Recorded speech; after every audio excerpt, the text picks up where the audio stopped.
네, 제2동포청 보고드리겠습니다. 동포청은 국정과제인 차별 없는 포용적 동포 정책의 실현을 위해 지난 1년 동안 동포들이 현장에서 체감할 수 있는 정책의 변화에 집중해 왔습니다. 먼저 재외동포 민원 해소입니다. 무엇보다 지난 1년 동안 대통령께서 동포들과 직접 소통하는 현장 중심 국정을 강화하여 출범 1년간 역대 최다인 14회의 대통령 동포간담회를 개최하였습니다. 민원은 정책의 보물창고임에도 과거 산발적 반복적으로 제기된 민원들에 대해 부처별 임기응변식 대응이 동포들에게 혼란과 실망감을 키운다는 지적에 따라서 역대 최초로 전 재외 공관을 통해 동포 민원 1,438건을 일괄 조사 접수하여 이 중 69%인 989건은 해결했거나 조치 중입니다. 현재는 2차 민원을 접수 중에 있습니다. 해결의 그 대표적인 사례가 재외국민 본인인증 서비스 확대입니다. 그동안 해외 거주 동포들은 국내 휴대전화가 없으면 정부24, 국민연금, 우체국 등 국내 온라인 서비스를 이용하기 어려웠는데요. 각 부처 기관과 협의 시스템을 개선해서 재외국민 인증 활용 기관을 기존 20개에서 190개로 확대하였습니다. 또한 일종 운전면허 갱신과 국제 운전면허증을 교부받기 위해서 직접 입국해야 했던 불편을 개선해서 재외 공간에서도 가능하도록 했습니다. 대표적인 민원이었던 재외선거 제도 개선 부분은 이번 국회 정치개혁특위에서 논의는 했으나 결론을 내지 못했고 하반기로 넘어가 있습니다. 앞으로 재외공간과 관계부처가 참여하는 상시 민원 소통 체계를 운영하고 민원 소통 커뮤니티 기능이 통합된 디지털 통합 플랫폼을 구축하여 민원 제로 시대에 도전하겠습니다. 다음은 출신국에 따른 동포 차별 해소입니다. 그동안 중국 CIS 지역 동포들은 체류 자격 취득 과정에서 소득, 직업 등을 추가로 입증해야 하는 등 사실상 차별 요소가 존재해 왔습니다. 이러한 문제를 개선하기 위해 관계부처 간 협업을 통해 지난 2월 이원화되어 있던 체류 자격을 재외동포 비자로 통합하였습니다. 이를 통해 약 8만 명의 방문 취업 비자 동포들이 불편을 해소하여 20년 넘게 이어져 온 동포 사이의 수건을 해결하였습니다. 또한 재외동포에 대한 국민인식 개선에도 노력하고 있습니다. 올해부터 재외동포의 역사와 가치가 국정교과서에 최초 수록되고 동포들에 대한 차별, 오해, 혐오 등을 개선하기 위해 재외동포 지원 및 협력에 관한 조례 표준안을 마련하여 각 지방정부에 배포하였고 국가적 자산가치로서의 동포들의 역할도 적극 홍보하고 있습니다. 앞으로는 저출생, 인구절벽 문제 해결 대안을 하나로 부상하고 있는 국내 귀환 동포의 포용적 정착 지원을 위해 귀환 동포의 교육, 취업, 복지 등 법, 제도적, 재정적 기반 확충을 위한 정책도 준비하고 있습니다. 동포청은 700만 동포들이 대한민국에 대한 자긍심을 느끼고 재외 국민도 국민으로서의 권리를 온전히 누리며 한류의 전파자, 경제 영토의 확장자, 국제협력의 공공외교관으로서의 역량을 발휘할 수 있도록 튼튼한 기반을 구축해 가겠습니다. 이상 보고를 마치겠습니다. 우리 재외동포청장님이 일 열심히 하시더니 성과를 꽤 많이 내셨네요. 거짓말 아니고. 고맙습니다.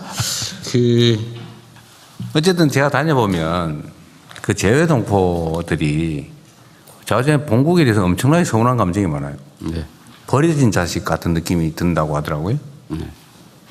하여튼 그런 생각 안 들게 좀 정기적으로 재외 공간들이 간담회 같은 걸 좀 많이 하면 좋겠어요. 그리고 그 재외 국민, 재외 동포들을 연락처도 좀 확보하고 필요한 뭐 정보 서비스도 좀 제공하고 가끔 정기적으로 모임도 좀 할 수 있게 하든지 아니면 그 동포들끼리의 뭐 커뮤니티를 좀 지원을 해주든지 좀 아이디어를 좀 내보세요. 현재 동포 DB 구축이나 커뮤니티 지원하고 통합 플랫폼 구축하면 아마 훨씬 더 소통이나 이런 체계들이 좀 잡힐 플랫폼 구축도 좀 해서 자고간에 이거 전부 다 안 그래도 외롭고 그런데 본국에서도 신경도 안 써주고 영사관 대사관 가면은 막 찬밥되고 하고 뭐 귀찮아하고 하는 느낌도 하니까 너무 서러운 모양이더라고. 네. 좀 잘 챙겨주시고요. 좀 자주 만났으면 좋겠어요. 그다음에 재외동포들의 제일 큰 민원이 어쨌든 그 투표권 행사인데 이거 어물쩡 하면 안 돼요. 국회에서 어려운 상황이더라도 어물쩡 하면 안 된다고요. 예, 이번에 국회 정치개혁특위에서 이제 처음으로 의제화돼서 한번 논의를 했는데요. 전체적으로 합의를 하지 못해가지고 결론을 내지 못했고요. 다시 이제 하반기로 지금 넘어가 있습니다. 그 합의 안 돼요. 여태까지 지금 태도를 보면 예, 그 재외국민 투표하는 게 싫은 사람들이 있잖아요. 그래서 그 합의 쉽지 않습니다. 이런저런 핑계나 대지. 그래서 합리적인 안을 만들어서 설득을 하는 쪽으로.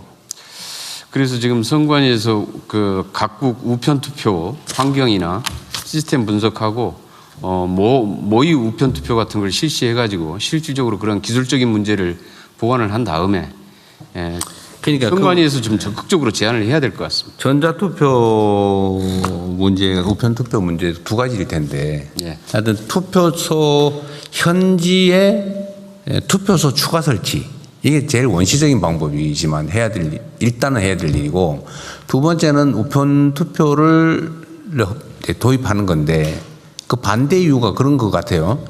어느 나라는 우편이 제 시간에 안 온다. 예.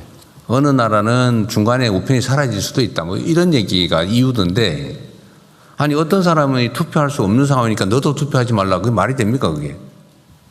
정상적으로 제대로 되고 있는 나라라도 그런 기회를 줘야 되는 거 아닌가요? 저기 먼 다른 나라 어디는 우편 제도가 잘 발달해서 거기 있는 교민들은 투표를 해도 잘 안 되니까 못 하니까 저 미국에 있는 더 잘 돼 있지만 너도 하지 마. 이거하고 똑같잖아요. 그러면 안 되죠. 할 수 있는데 최대한 하게 하는 거죠. 그건 국민들의 기본권이잖아요. 뭐 서비스가 아니고 공짜로 뭘 주는 시혜가 아니고 국민으로서의 정당한 권리 아닙니까? 뭐 행사할 수 있는 사람 최대한 행사하기는 게 맞지. 저 사람은 저 나라 제외 국민은 못 하니까 이 나라도 하지 마. 그런 논리가 세상에 어디 있어요. 그거 이상하더라고. 안 되는 이유를 찾은 거겠죠. 전자투표도 안 하니만 못하다가 아니고 안 하는 것보다 나으면 검토해 봐야 되는 거 아닌가요?